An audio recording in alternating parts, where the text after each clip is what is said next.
Casper Caveman has time traveled into the world of mayhem, and a documentary highlighting the era of Looney Tunes propaganda has hit HboMax. So, of course, you realize this means podcast. Are you ready, eager young space cadets?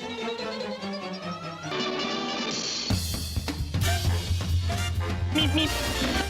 I saw a pussy That is the limit!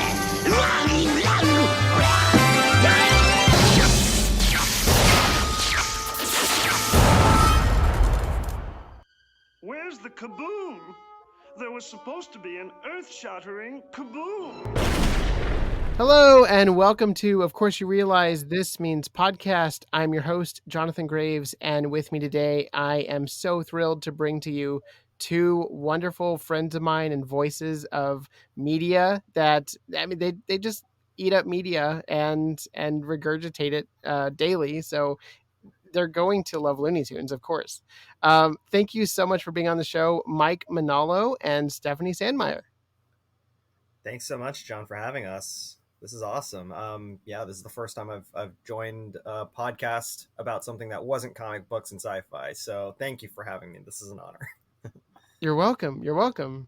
Yeah, it's been a long time coming, so I'm really happy to be here. Thanks, Jonathan. You're welcome. Yeah, it's actually so great that you invited us on this podcast, especially, since this one covers one of the longest running media empires in the history of entertainment. I mean, Looney Tunes have been around forever, so you get to see history reflected through these cartoons all throughout, the existence of Looney Tunes in general. So it's just one of the most interesting and beautiful things about this. And that covers not just the happy, silly, fun side, but some of the darker sides too of this franchise, but also of history. So it's awesome that, we can explore it through Looney Tunes. Yeah. I'm so glad to have you on to discuss some of these really deeply rooted issues that are within animation history. Obviously, Warner Brothers was not the only studio putting these out there during that time, but they are still available. You can still find them, watch them. And, as Oprah Winfrey says, it's not good to wipe away the history as if it never happened. It's important to have it there to make sure that history is not repeated because of our negligence to retain it. So I wanted to highlight some of those propaganda pieces of Looney Tunes. But first, on a lighter note, let's talk about Daffy Duck and the Dinosaur. This is a 1939 short directed by Chuck Jones. This is 1 year before Bugs Bunny became into his full persona from Tex Avery. And so we have a bit of a rudimentary short. Daffy Duck is playing a tactic of, hide myself from this caveman and his dinosaur Fido.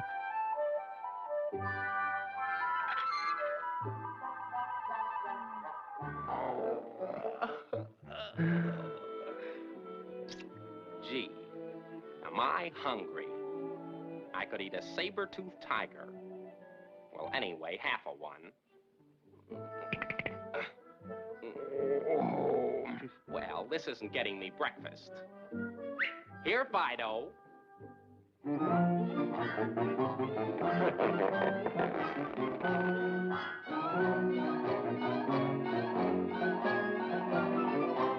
You just watched the short. What did you think of Daffy Duck and the Dinosaur? And also, what's your history with Looney Tunes? Mike, you want to go first? Sure, happy to. The short is, it is a classic. And I'd wish I'd seen it a lot more in my youth. Obviously I've gone through a lot of the classics, such as, the Robin Hood one with Daffy Duck, a lot of the Marvin the Martian stuff. I mean, in general, I'm a huge Looney Tunes fan, and I grew up watching Merry Melodies and Looney Tunes on Nickelodeon, just in reruns, Cartoon Network, and even sometimes, Fox Kids when that was still a thing, and WB Oh, yeah. as well. So they were a huge part of my childhood. What kid doesn't know Bugs Bunny growing up, right? Right. You know, and then of course, I think John, Jonathan, you and I talked about how I also got into the next generation of the Looney Tunes, icons such as Tiny Hmm. Toon Adventures, which was classic and a big one for me growing up. Space Jam, of Love Tiny course. Toons. Yeah, I love Tiny Toons as Yes. well.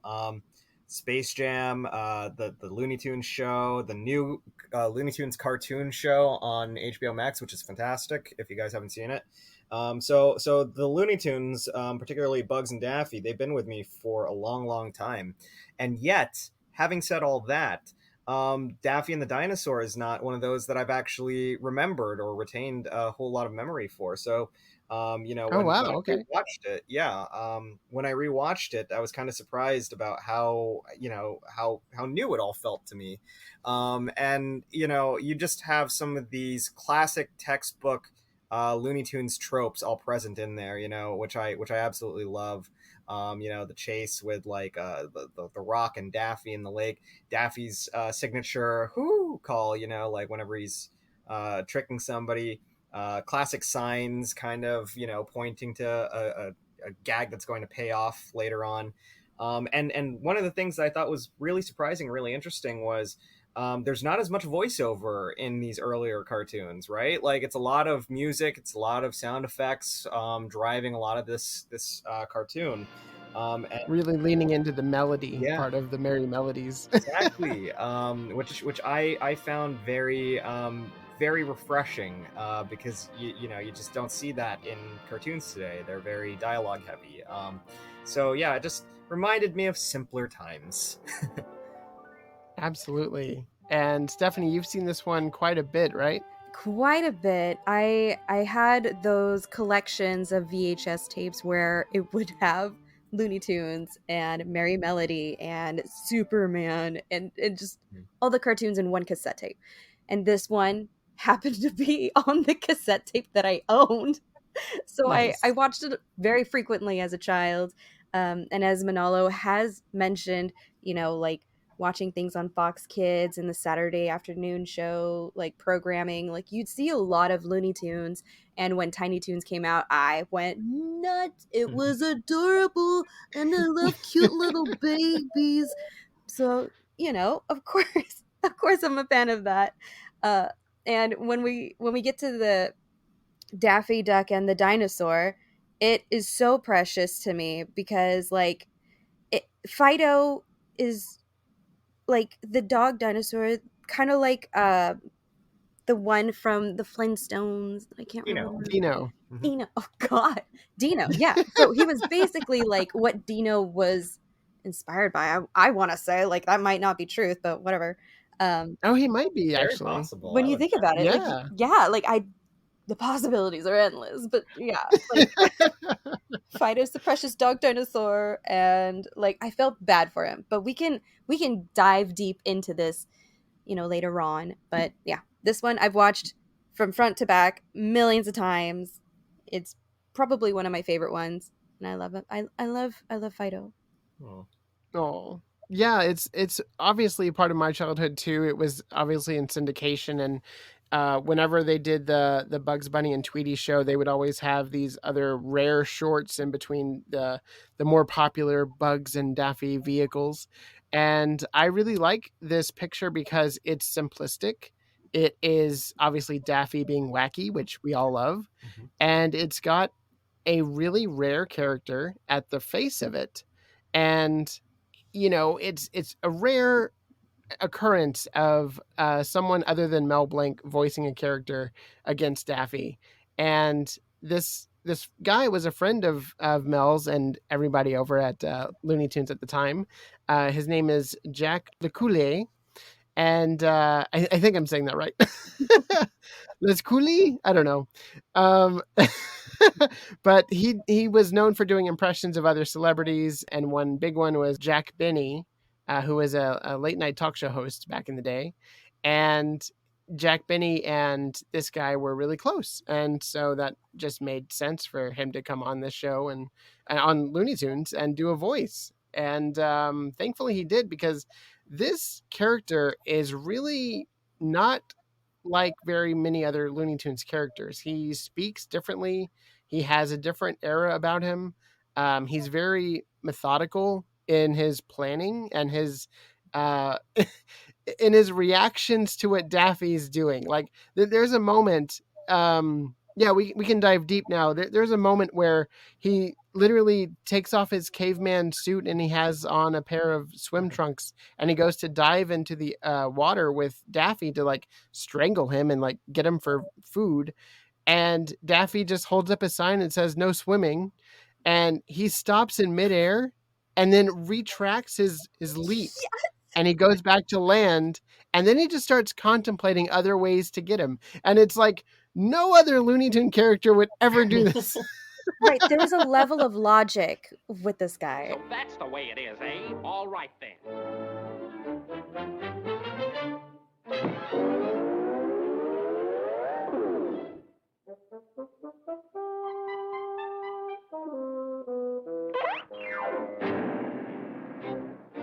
Fine thing.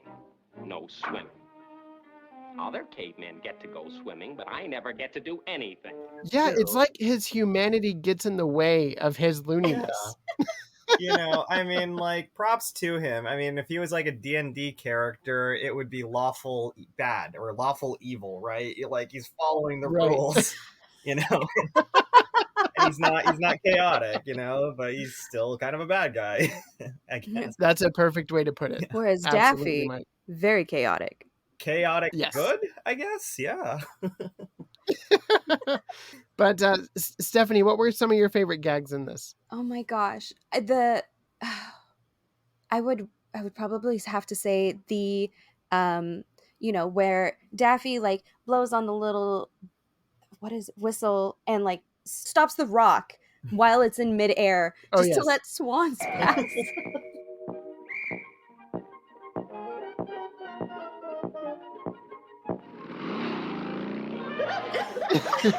I was like, he starts conducting the traffic of the debris in the area. Yeah, and then when he's painting himself on the wall, he's like, wow, not too bad. I'm like, oh my god, of course you would say, of course this would happen, Daffy Duck, of course, because it's Daffy Duck.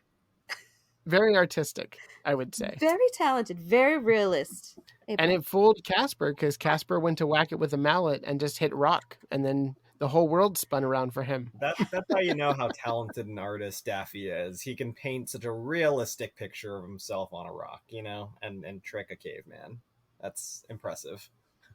Absolutely. And another fun fact is the dinosaur is actually a breed, not breed, but the type of dinosaur is Apatosaurus. Yes. So if you are a fan of Apatosaurus dinosaurs, you might want to call one Fido and take it home with you for a pet. Yeah. Is that also I what agree. Dino is, or is Dino Brontosaurus or something like that? Like, I'm curious now if that's the same type of dinosaur. I want to say like he probably is an Apatosaurus, because if he was a Brontosaurus, he would be like 100 feet tall or something. Yeah, right. Dino is a prosauropod like Oh. dinosaur. Oh, okay. A Snorkasaurus. A Snorkasaurus. Oh my gosh. And voiced by Mel Blanc. There It's we all go. WB animation, right? You know. Yeah. Shame they're But obviously, Mel Blanc was the man of a 1,000 voices, so he had to get his little Dino bark in there. It, Of it course. makes you really yearn for a Daffy Duck and the Dinosaur crossover with the Simpsons. I think, you know, like, Wow. Wow. That would be something. right? Seeing the I don't know. Hanna-Barbera Warner character. Brothers, you want to talk to Disney real quick about this situation? I mean, I guess we did get glimpses of Hanna-Barbera characters in Space Jam on New Legacy, right? Because that kind of just brought everyone in. But yeah, no, I mean, that's the closest I feel like we've ever gotten to something like that. Not to go off. It is outside of Who Framed Roger Rabbit. Yeah. Yes. And maybe one day down the line, Hanna-Barbera and these Warner Brothers specific characters will interact with each other, and that will be quite a scene. I mean, that's like wall-to-wall looniness. I don't even know how to contain that in a story, but maybe somebody somewhere can. Do it. Do it, I mean, I say. if they do it, then they really do have to bring out Casper Caveman out of retirement and into that fold to interact with the Flintstones, because there aren't that many cartoon cavemen. Let's be honest. There's the Croods, there's the Flintstones, and then there's Casper Caveman. Oh, Yeah, and and Captain yeah, Caveman, Captain who Caveman. showed up Yeah, in the Scooby Doo movie. that's right. But speaking of bringing Casper out of retirement, the World of Mayhem, the mobile app game that I sometimes talk about on this show, did just that. And they used time travel to get this caveman character from 1939 into a modern game.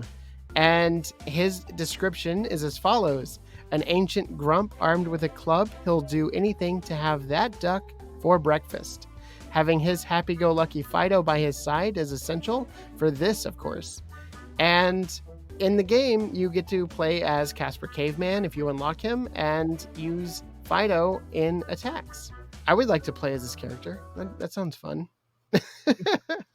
Yeah. They've also been releasing prehistoric versions of some Looney Tunes characters, including the Roadrunner, which is also a dinosaur-looking character. And yeah, they're just having a lot of fun over there, and mixing and matching different breeds with different characters. So head on over to the game and check it out. And if you unlock them, let me know.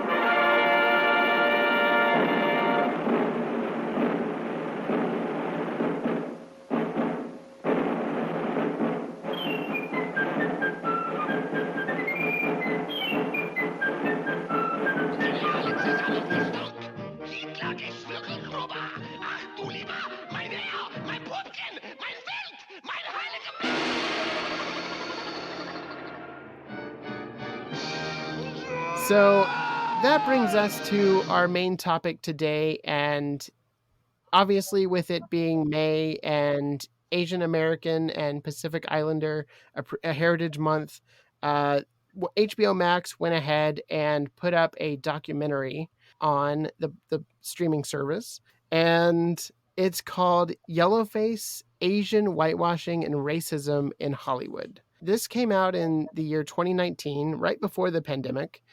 And I feel like this is, I guess, more awareness needs to be created around what's happening within America, for sure. And all of the hateful thinking against Asians, and obviously the violence that's happening all over the nation. It's just terrible. When I went to watch this documentary, I noticed that they pull from some Looney Tunes shorts that were used as propaganda back in World War II. And I thought that would be a really good subject to touch upon, because I haven't really delved that deep into that history of it. So, Mike, I'll start with you. You had some really strong feelings while watching this documentary and these cartoons. Yeah.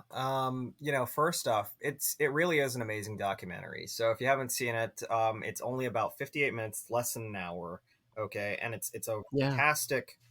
fantastically well put together. I wouldn't call it expose. It's literally just a nice walkthrough history lesson about basically Asian representation in Hollywood. It's funny because we started out this podcast talking about prehistoric things, and this, in a way, this definitely touches on some prehistoric notions, such as the idea of really using these A-list actors like John Wayne or Marlon Brando to play these Asian characters in Hollywood, by putting prosthesis on them to make them look like Asian stars, because these were during times where propaganda in war times, people were very anti-Asian, and those sentiments were rampant and heated. You get into the Looney Tunes of it all, and you see that these shorts are being created. Things like Bugs Bunny, I hate saying these words, but Bugs Bunny nips the nips. Awful words. Yeah, and racial slurs in the title. That's just yeah, it's a hard pill to swallow, for sure. It really is, but it's also a necessary one, because and I think Jonathan, you sort of quoted Oprah when we were talking. This idea that we can't really erase history because that's how we have to learn from. We have to learn from it. Right. And I think what really got me the most heated, honestly, is that it sort of seems like this country right now is at a point where we're so fragile, and people of power have made things that have been otherwise taboo just like free game to say, Yeah. that it's not going to take much for us to revert back into those prehistoric ways of thinking, the Absolutely. propaganda ways of thinking. When we think about it, and forgive me because I'm taking a little bit of a detour. When you think about a movie, a fantastic movie that came out in 2019 called Jojo Rabbit by Taika Waititi, that movie explored the origins of where hatred and really prejudice kind of comes from, and it starts early. It starts with people telling their kids about these ideas that they have to discriminate against these different groups.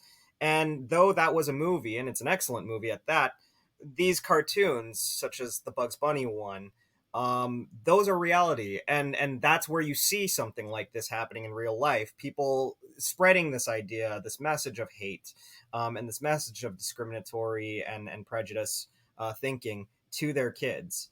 And because we live in such a divided nation right now, where people are going to believe, wrong ideas that are showcased to them, just for the sake of upholding their political beliefs, let's say, and affiliating themselves with someone who wants to exploit their beliefs for what, just so that they can get their vote eventually later on.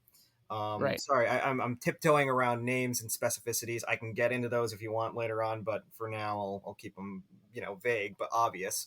That's where a lot of this crap is coming from. This kung flu bullshit, bullcrap, you know, that No, for sure. that we're Absolutely. seeing, where people go around telling Asians that COVID was their fault, that people go around pushing people onto train platforms that are Asians, that Right. go around hitting people, just going about their business. We think about, and I've got more to say. I definitely want to yield my floor to Stephanie and to you as well. But we really think about the daily lives of Asian Americans, walking around these days, just minding their own business, and how all of that can be easily just upended by this notion of hatred, and these false bullshit beliefs that are spread through leaders and through politicians that have the mic, unfortunately, and really exploit hatred for their own gain. Yeah. It's running rampant, and it's long story short, my sentiments and the reason that I got heated was because you're not seeing these things go away, you're actually seeing them come back today, and that really upsets me and it really makes me sad. But Yeah, it's absolutely perpetuated by these politicians and people in the wrong that have the mic. Exactly, what you said. And I just wanted to take it back a little bit, because some listeners might not know what propaganda even is, and Mhm, so I wanted to pull up a definition, so you can really like hear it. But like this is commonality. This is what was happening during wartime. So that a way soldiers on the U.S. front would get angry at a race and sign up for war, and it's just evil. mhm, But it's so the definition of propaganda is information, especially of a biased or misleading nature, used to promote or publicize a particular political cause or point of view. mhm, And when that is in the wrong hands, which I think it all the time is in the wrong hands, I mean, there's no such thing as good propaganda. right. And yeah, I 100% agree with you, and it's not getting any better. Um, and maybe those values or maybe those ideas that great grandparents passed down to children and their children, and like now it's seeping back up again. I mean, there's so much this dishonest and like looking into themselves, dishonest love of nostalgia. Like that is what is perpetuating all of this, uh, all of the war currently going on with the Ukraine and Russia, and with everything going on the home front as well. And yeah, it definitely COVID led to a resurgence of this evil mentality toward another race. And I will yield my time. And Stephanie, would you like to give your 2 cents on everything going on, and just a generalization of propaganda as it was in the media back in the day? Oh my gosh, where do I start? Okay, we'll start with the documentary. Um, Okay. I found it very insightful and very informative, and I understand that at one point they try to like keep it unbiased, but there's so much that was done politically and through the media and through entertainment that there is there's no easy way to describe what history was and what history is and what history should be. I Right. that's my personal opinion in this, and I found it very, like, I was grateful for the documentary to also be like it didn't just start at this point. It, like, let's go way back to when, you know, they would have Caucasian or Caucasian actors paint their face black or tape their eyes back just to play these characters, because at that time you couldn't have a person of color have any romantic relationship with the other person in the film, in real life, all those things.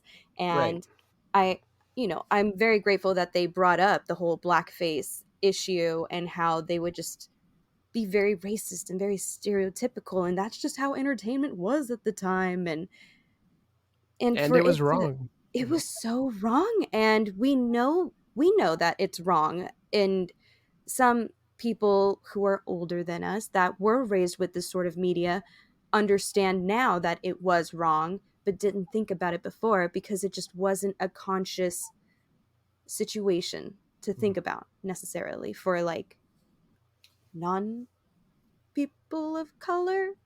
Right. And that's why it's such a detriment to society watching these Looney Tunes shorts that have this seeped in it, because they are receiving these signals unconsciously while they're watching it, as brought up by the wonderful documentary that we keep referring to, called Yellowface on HboMax. It's directed by Julia and Clara Kuperberg, and it is a fantastic representation of why that type of propaganda is more dangerous than any other.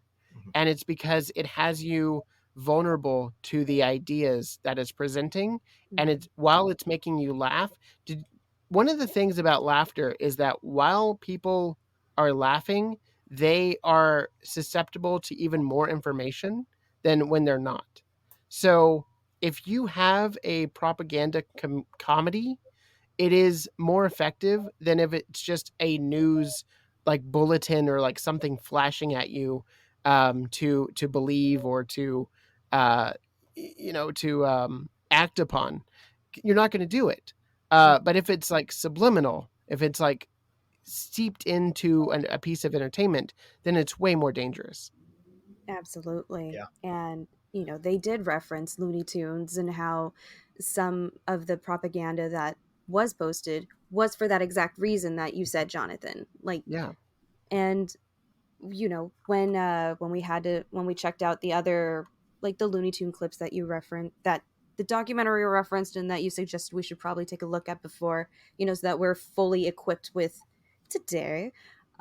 It was very cringe. It When I originally watched them as a child, it didn't occur to me that I could be misrepresented in that way just because of how I was raised. I wasn't fully immersed in my Asian heritage. So in my brain, I was like, oh, I'm just another little white girl. But as I got older, and especially during the pandemic, it really hit me in the face that no, even though I do have multiple, nationalities in my blood, I am seen as Asian, and therefore I will be perceived as Asian. And, you know, having that full understanding as a grown adult now, and watching these definitely hit me a little harder in a way of like, wow, I can't believe that this, level of racism was completely overlooked. Yep. Absolutely. And the thing that's dangerous about it is, with a character as beloved and well known as Bugs Bunny, people think that makes it okay, Right. especially during that time. You're thinking about how, people, how comedy in general makes it easier to, and I'm just going to say it, brainwash people, into this America First mentality. And I'm using those words explicitly because we're there right now, Oh right? yeah. Yeah. Yeah. But Absolutely. this sense of entitlement and this American First mentality, it makes it easier to seep that into the minds of very vulnerable kids because they see Bugs Bunny. And because they know it's okay to watch cartoons, because every other Bugs Bunny, cartoon out there is absolutely fine to watch. I mean, like it's innocent enough if he's, giving a stick of dynamite to Marvin the Martian or Elmer Fudd. So it must be okay if he's doing this to a very horrendously drawn depiction of a Japanese soldier. And because Bugs Bunny's doing it, kids understand that it's okay for them to hate Japanese people and to think that Japanese people all look like the way that they look in the cartoons. And that's where it all grows. That's the intent. It's to get people thinking in that way. And the longer that it persists and the more that it festers, then the worse that hate perpetuates. True. So it's very Absolutely true. sad, and it's very unfortunate that, and they, first of all, they taint Bugs Bunny. We all love Bugs Bunny. They taint Bugs Bunny. Come How on. dare they Yeah, tarnish Bugs Bunny in such a way? exactly. Well, here's the thing, like he's tarnished now. Like there are so many conversations out there of whenever Bugs Bunny is around, there's one or two people that go, "Wait, wasn't he canceled?" And obviously cancel culture is another topic, but what they are referring to is he has a problematic history with race or with blackface, with doing things that are not PC.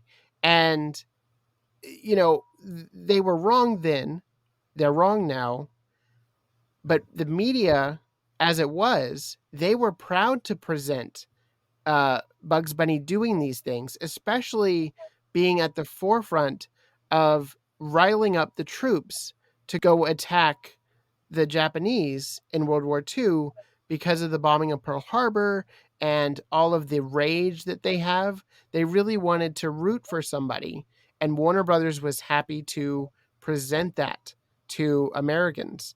And it's evident in the short. They literally call out Warner Brothers cartoons, like the Warner Brothers superstar Bugs Bunny here on my island. Like the, they don't shy away from it, and that was one of the things that I think is important here, is that they thought it was okay and it wasn't. Mhm. And it's it is tarnishing on the brand and the name if this is propelled and this is shown to a younger audience who is susceptible to those ideas. That's detrimental to the entire brand, I would say. So I'm getting into the short already, but so this is from the I refuse to say the name again. We're gonna go past it. This is from the Bugs Bunny propaganda, directed by Friz Freleng, and this came out in 1944. So at the height of the war. Also, the people funding these studios, they had to answer to people too. I'm not making excuses for them. I'm just trying to get in the mindset of what it was like back then. Um, but yeah, offensive slurs, offensive drawings, offensive caricatures. But the most detrimental thing I took away was the way that they presented Japanese thinking. Mm-hmm. Like it was just so bizarre of like that's not how a human being is. And here it is presented to kids, and not just kids, adults, everybody. They saw this in the theater, and then they got drafted. So it's it's just hurtful. It's just hurtful. It's a really difficult one to watch. And here's the thing: people justify these sorts of things by saying it was wartime, and these are the enemies and everything like that. But these things have a profound and terrible effect, as the documentary explores, on people that have literally nothing to do with who they're fighting. And I'm talking explicitly about Asian Americans that were living at the States at the time. They had Right. nothing to do with the war. They had nothing to do with Hitler. They had nothing to do with Japan at the time. They were just people who were living their lives as American citizens, or as American residents who were immersed in American culture and actually, were most likely, more than likely, oftentimes against what the Axis powers were doing, and yet they Hmm. suffered. They suffered greatly for this, because Bugs Bunny has a cartoon, and all of a sudden the store lady next door, the shopkeep next door, is hanging up signs that say "Japs go home." And the next Yeah. thing that you're getting a knock on your door and being forced to relocate to Manzanar, even though you again have nothing to do with it. These cartoons, innocent as Warner Brothers thought that they might be, and as encouraging as they thought it might be for the troops, really just perpetuated hate in the States more than anything. And that's Absolutely. just horrible to think about. Yeah. Yeah. That was so eloquently put, Mike. Yeah. um, so I wasn't sure how to follow that, so I'm like, yep, that's yep. Sorry. No, no, no, no. I mean, it's Yeah. inherent in this topic. It is a heavy topic. It is full of hate, Mhm. and it is something that we have to live with. And I hope that it's not propelling more hate now. Like I guess that's my sentiment, is that I hope the media stops propelling hate toward any minority, honestly. I mean, I failed in history class, so please forgive me if I'm completely wrong.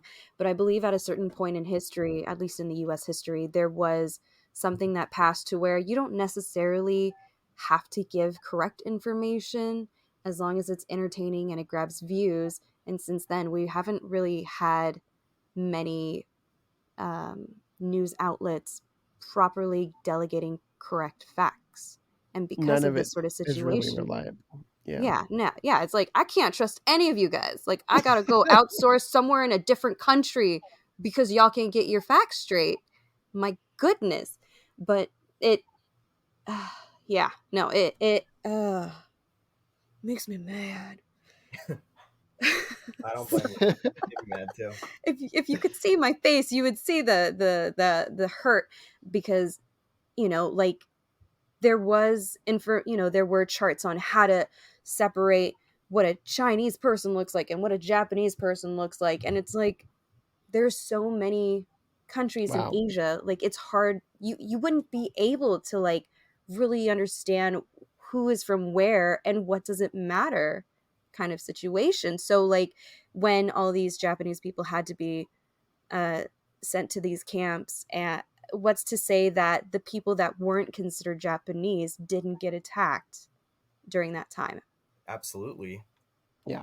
And it's because with hate like this and entitlement as well, people think that they're above understanding that there are different countries out there, that you can't just lump all people from Asia into an Asian category, you know? I mean, so if you're Filipino or if you're Japanese or if you're Chinese, they'll still refer to you as one or the other, you know, which is just, you know, it's horrible at the time. So it's very likely that people of Korean heritage or Filipino heritage or Chinese heritage were potentially harassed for being Japanese, even though they shouldn't have been harassed at all.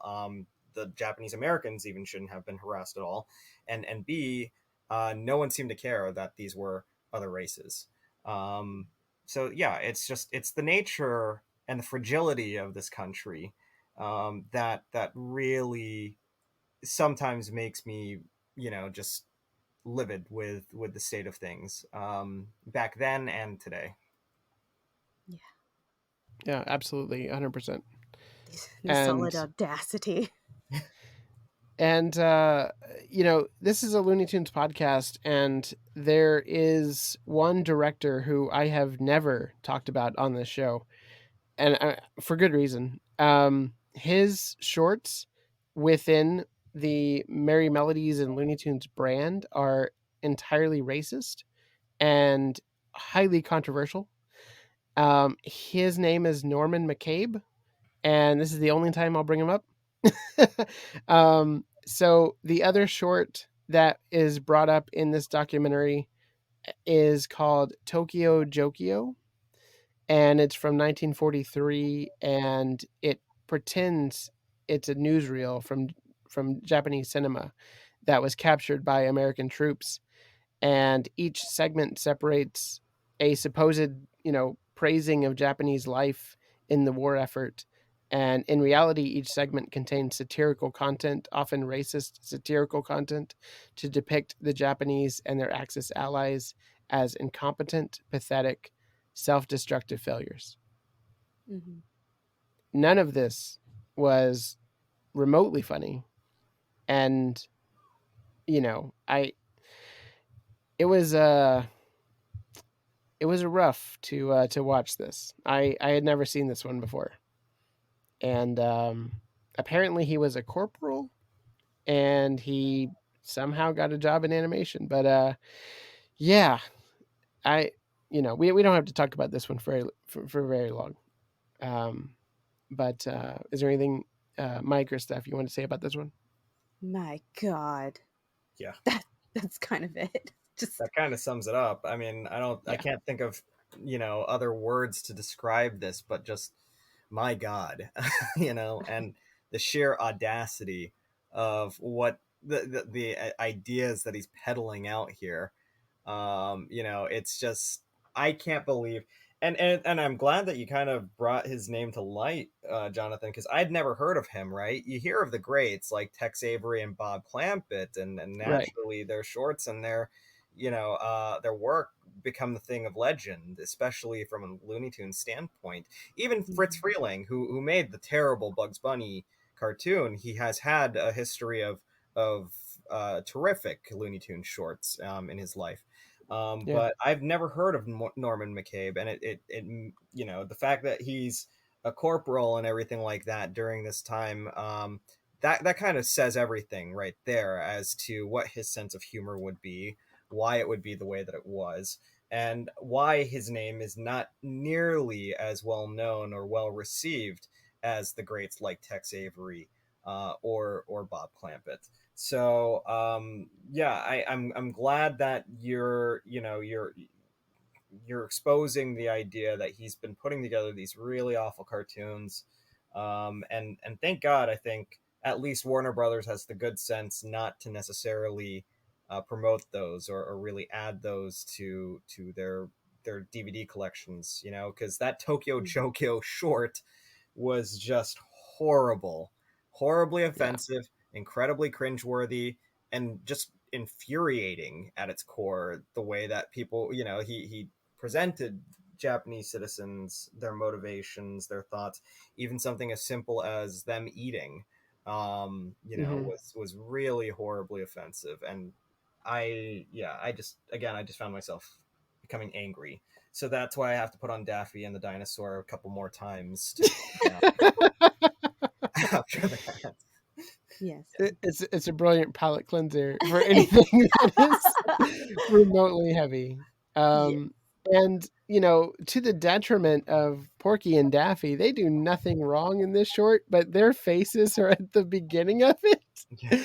And I think there's actually a Porky like "That's all, folks" at the end, and I'm just like, wow, Yeah. wow. But sometimes I wonder, especially when it's propaganda, um, for to like get people to be like, ooh, boo Japanese people and boo that party and let's go fight them and knock them all out. Like, I wonder if it was anything to do with, or if it had anything to do with the politics. Like, did the military pay Looney Tunes, and did they bring this corporal person in as the director on purpose to I really, would, yeah, I would not be surprised. yeah, like, I but also boo. just just boo. Much sadness.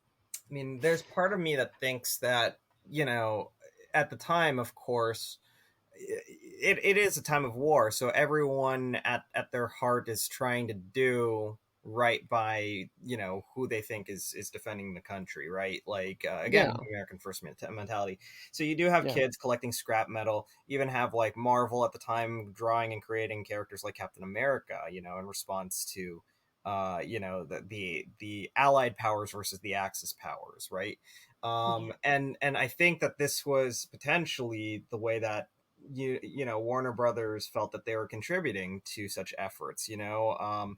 And I suppose at the time, because of the anti-Asian sentiment and the, you know, just overall anti-Axis power sentiment, which obviously there's nothing wrong with being anti-Axis powers. That was absolutely the right thing to do, but Hmm. there are tasteful ways to do it, like having like creating characters that would be fighting, you know, Hitler, specifically Hitler, you know, and punching Hitler on the jaw, versus an entire race of individuals that's suffering because of the choices that their leaders have made and the positions that their leaders have put their countries and their people in, you know. So to me, you know, I suppose it felt like them, and I'm not justifying them in the least, but I suppose that was what they thought would be the right way to contribute to these efforts, and it just ended up being so tasteless and colorful, you know, just completely discriminatory prejudice, and frankly, you know, specifically, you know, speaking of Norman's work, uh, downright offensive, and you know, hate to use the term evil, but there it is. Hmm. yeah, for sure. And you know, Warner Brothers wasn't the only one doing this. So Disney was putting out their fair share That's right. of propaganda that had, you know, Daffy Duck and Commando Duck, and you know, he was interacting with Japanese people and Japanese soldiers, and it was also just as cringe and just as hurtful. But you're Hmm. absolutely right. They could have done this in such a better way, and I don't know who was behind the thinking on this, but I would have loved to see Bugs Bunny punch Hitler in the face Yeah. like multiple Yeah. times. Yeah. Like, why don't we have that? I mean, the closest we got was when, well, we might get into this later, but when there's that one video. I need to remember which one it was. I can't remember. But it has Porky Pig with his dog looking for somebody, and or like a spy, and the dog was like sniffing through like a bag from the guy, and when his head picks up, it's a mask of like Hitler, and he pulls it off, looks at it, and makes a stink face. And I'm like, that we're getting somewhere with this one. We're Yeah, kind of getting somewhere with this one because it just shows like, oh, this is the bad guy, not a whole general race of people. right. Absolutely. I think you're talking about Porky Pig and Confusions of a Nazi Spy, Yes. 1943. Yeah, absolutely. That's a great example. And why weren't more shorts like this? And the thing is with Looney Tunes, which has such a, as a medium, has such a powerful method of satire. We've seen that very much throughout a lot of the cartoons in Looney Tunes. They get very meta, and they do satirize real life celebrities a lot of the times, and real life individuals. They To do. do that with a figure like Hitler would have made appropriate sense at the time, because the Looney Tunes brand is very good at poking fun at celebrities and real life figures, and getting meta, and getting real sometimes. And why they chose not to do that in this particular instance is kind of bewildering to me. Just because it's what kind of something that they're known for, being able to break that fourth wall in ways that I don't think Mickey Mouse or Disney cartoons would be able to. So that's just Right. why. It's a big why. Yeah. It is baffling. I did see that Tokyo Jokio is one of the Warner Brothers animated shorts that wasn't renewed copyright wise in the 70s. And I'm wondering if that's probably why, because it's just so inherently racist. Oh, absolutely. Yeah. It's not on any of the remastered versions of Looney Tunes, either the DVDs or the Blu-rays, and it's definitely not on HBO Max. So they're definitely keeping that one away from kids, and for good reason. Yeah. It's just scary that it's now considered public domain. Yeah. It should be. I'm so sorry. I shouldn't be sharing information like that. Like, hey guys, you can watch this publicly. It's a public domain thing. Please don't. Like, unless you want to know, like, if you want to feel our feel, then no, just don't watch it. just, just don't watch it. Yeah. And for, a slight tangent with movies, it's a different medium than animation. There is this want for realistic portrayals of races, and for minorities to have a chance to become actors, and have juicy roles, and to be leads. And we had Crazy Rich Asians, which this movie puts forth as a championing for Asian culture. And most recently, we had Everything Everywhere All at Once, which is an incredible film by the Daniels. And I absolutely adore this movie. And it is, at its core, about a family, Asian American family. They go on a little multiversal adventure, but yeah, I mean, it's a really, at the center of it, wholesome movie.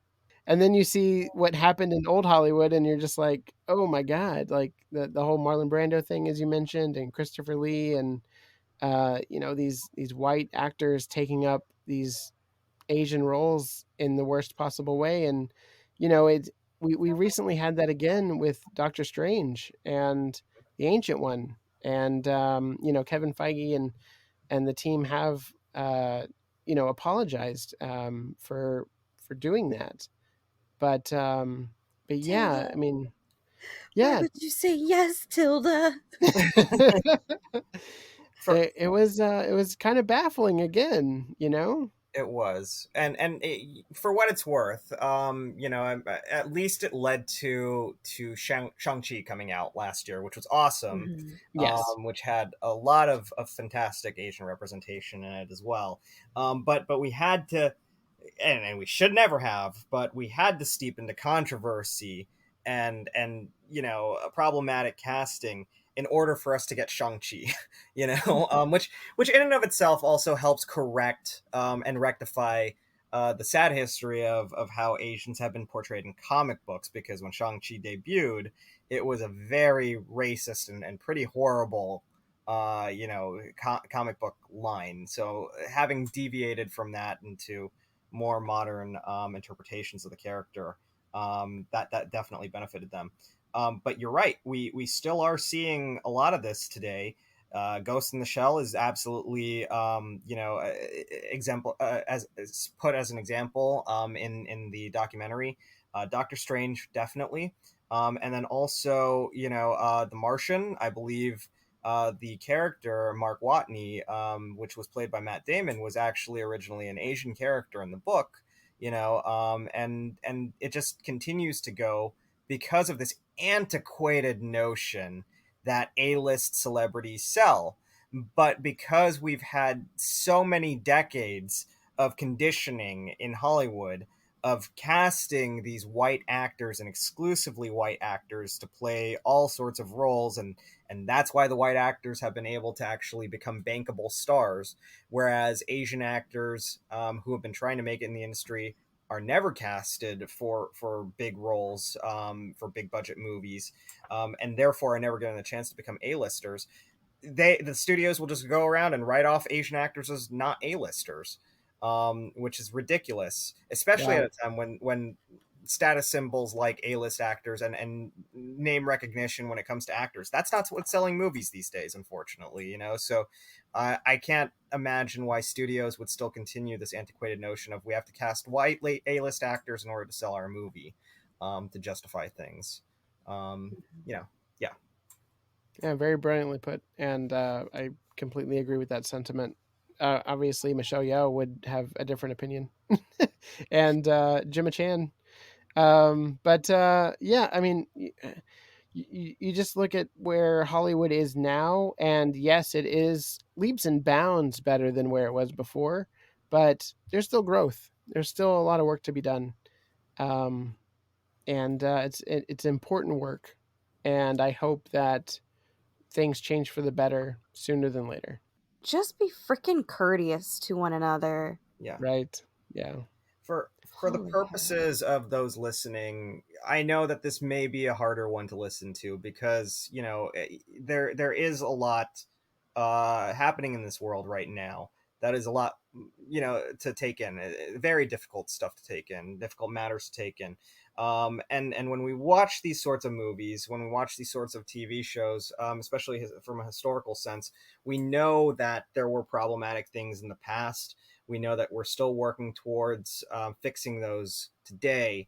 But just keep that in mind that, I mean, the past doesn't always go away if we continue to subscribe to the sentiments that others are trying to get us to subscribe to, that indulge in hatred and prejudice. So if you see stuff like that going out there, be the change that you want to see in the world, and try and speak out against it, try and rally against it, because change is never going to happen if we don't actually try and stand against it. So yeah. Apologies, didn't I'll get off my soapbox, don't want to sermonize, but just want to put that out there for everyone.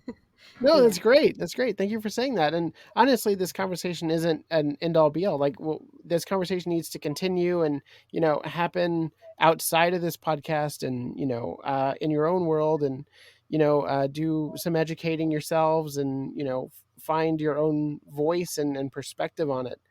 That's the most important thing as a human species, is that we grow and that we you know, evolve our thinking. And that's what led us to this point in time. And, we're going to keep evolving. We're going to keep thinking. We're going to keep learning.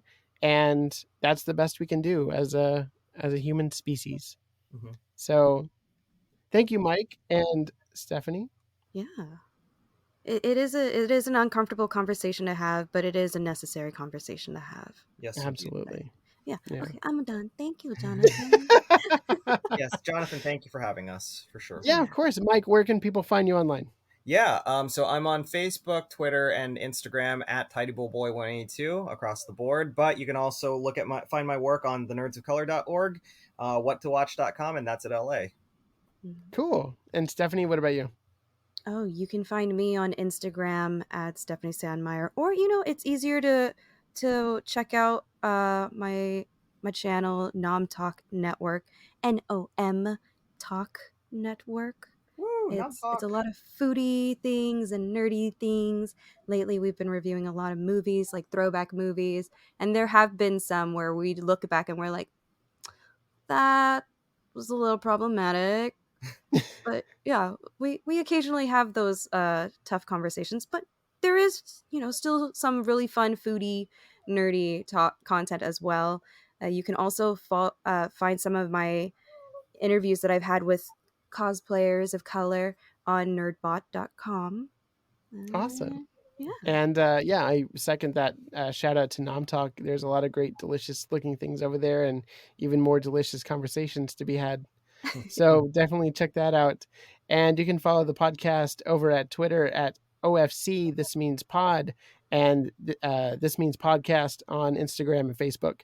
And as always, that's not all, folks. Have a good day. Any bonds today? Bonds of freedom, that's what I'm selling. Any bonds today? Scrape up the most you can. Here comes the freedom man, asking you to buy a share of freedom today.